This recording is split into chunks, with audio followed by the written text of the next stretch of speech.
அனைவருக்கும் என் முதற்கண் வணக்கம். என் பெயர் லோகித்ராஸ்ரீ சரவணன். நான் 6ஆம் ஆண்டு பயிலும் மாணவி. நான் தேசிய வகை சிம்பாங் முறை தமிழ் பள்ளியில் பயில்கிறேன். இன்றோடு நம் நாடு சுதந்திரம் அடைந்து 67 ஆண்டுகள் ஆகிவிட்டன.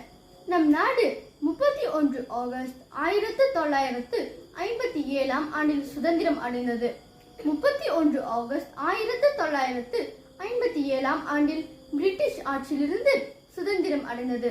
நம் நாட்டிற்கு 3 இனங்கள் போராடினர். அவைகள் மலாய்க்காரர், இந்தியர் மற்றும் சீனர்.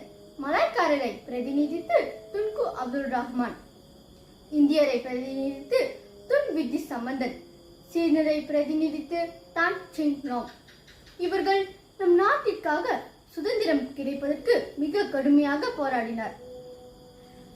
Merdeka Merdeka Merdeka Merdeka Merdeka Merdeka Merdeka என்று 7 தடவை கூறி நம் நாட்டிற்கு சுதந்திரம் பெற்றுக் கொடுத்தார் துன்கு அப்துல் ரஹ்மான் அவர்கள். நம் நாட்டு வளர நாம் மிக கடுமையாக பாடுபட வேண்டும். அனைவருக்கும் நன்றி, வணக்கம்.